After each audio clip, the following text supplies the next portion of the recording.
अब अर्को विषय, तिहारको लक्ष्मी पूजासँगै नेपाली साहित्यका महाकवि लक्ष्मी प्रसाद देवकोटाको जन्म शताब्दी मनाउने क्रम शुरू भएको छ। महाकवि देवकोटाको योगदानहरूको सम्झना गर्दै वर्षभरि नै विभिन्न साहित्यिक कार्यक्रम गर्ने तयारीमा नेपाली साहित्य जगत उत्साहित हुँदै जुटेको छ। देवकोटाको देहावसानपछि धेरै सरकारहरू बने, यद्यपि केही मानिसहरूको अनुभवमा ती सरकारहरूले देवकोटाको मात्र नभई नेपाली साहित्यका अन्य प्रतिभाहरूको योगदानको पनि उचित कदर गर्न सकेनन्। देवकोटाको जन्म शतवार्षिकीका अवसरमा हाम्रा काठमाडौँ संवाददाता सुरेन्द्र फुयालले तयार पारेको यो विशेष रिपोर्ट। आफ्ना भूलहरू नगिनी झैं बेरिरहेछन् वक्षस्थल, तिनबाट म केही मोचन पाऊँ भन्दै प्रभुजी गर्छु पुकार।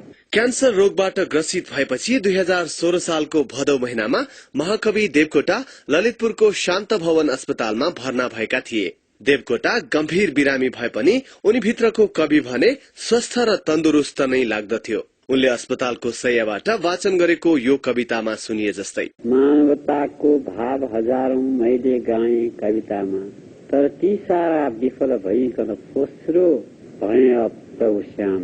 आफ्नो अन्तिम अवस्थामा अस्पताल शय्याबाट वाचन गरिएका यी हरफहरू रेकर्ड गरिएको क्यासेट बीबीसीलाई देवकोटाको परिवारले पहिलो पटक उपलब्ध गराएको हो। तिहारको लक्ष्मी पूजाको दिन राजधानीको धोबीधारामा आमा अमर राज्य लक्ष्मीको कोखबाट जन्मिएका देवकोटा धनधान्यकी देवी लक्ष्मीको प्रसाद होइन, बरु सरस्वतीको प्रसाद बन्न पुगे। 10 वर्षको कलिलो उमेरमा नै उनको परिपक्वताको र उनको प्रतिभाको प्रस्फुटन भइसकेको थियो। यसरी घनघोर दुख सागर जान भाइ, नगरे घमण्ड कहिले मर्नु छ हामीलाई।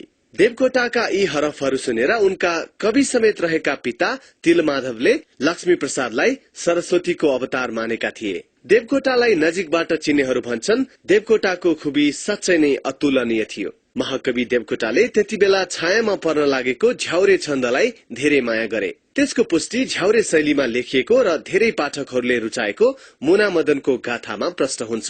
देवकोटाको प्रतिभा बहुआयामिक थियो र उनको कलम कहिल्यै नरोकिएको बलियो प्रमाण स्वरूप उनका सुलोचना, शाकुन्तल जस्ता महाकाव्यहरू, अनेकौं निबन्ध तथा प्रबन्धहरू, उनीबाट सिर्जित नाटक र सयौं फुटकर कविताहरू रहेका छन्। देवकोटा एक अद्भुत स्रष्टा थिए। उनले एक दिनमा कुञ्जिनी खण्डकाव्य र 10 दिनमा सुलोचना महाकाव्य रचेका थिए। अंग्रेजी साहित्यको समेत गहिरो अध्ययन गरेका देवकोटाले अंग्रेजीमा पनि लेख्न भ्याएका थिए। समकालीन अंग्रेजी साहित्यको अध्ययनपछि देवकोटाले नेपाली साहित्यमा स्वच्छन्दतावादको प्रवेश गराएका थिए। अंग्रेजी प्रेम नै मान्न सकिन्छ।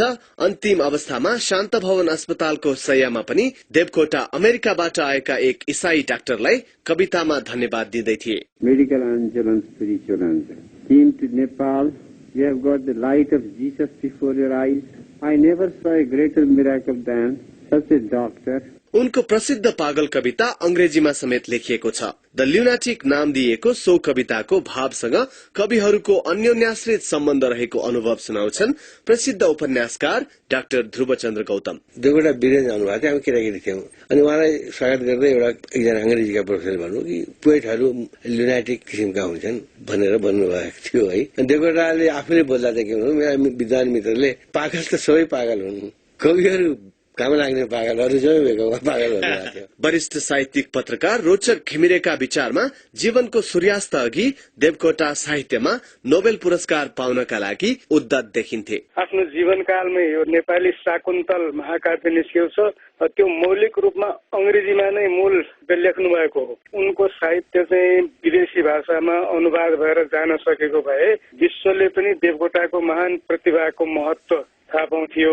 त्यसो हुन सकेन, तर देवकोटाका कृतिहरूलाई विश्वव्यापी बनाउन अझै पनि अबेर भइसकेको छैन। यो वर्षका कार्यक्रमबारे देवकोटाको शतवार्षिकी समारोह समितिका संयोजक रहेका साहित्यकार तथा राजनीतिज्ञ मोदनाथ प्रसृतले भने, उहाँको बारेमा लेखेका कृतिहरू प्रकाशन गर्ने, समालोचनाहरू प्रकाशन गर्ने र एउटा अलि राष्ट्रिय अन्तर्राष्ट्रिय स्तरको अलि कवि सम्मेलन गर्ने, त्यस्तो खालको एउटा वर्षभरिको कार्यक्रम हामी बनाएका छौं। शान्त भवन अस्पतालमा उपचारका क्रममा महाकविले आफूले प्रलय पीड़ा भोगिरहेको बयान गरेका छन्। उनले प्राण त्याग गर्न पोटासियम साइनाइड नाम गरेको विष समेत मागेको बताइन्छ। त्यति बेला देवकोटाले पत्नी मनदेवीसँग पोखेको वेदना पनि रेकर्ड गरिएको रहेछ। यस्तो मेरो सचित भएको छ कि यस्तो महापातकले तिमी जस्तो तपस्विनीको गन्धसम्म सुन्न पनि सक्छ कि सक्दैन जस्तो भइरहेछ।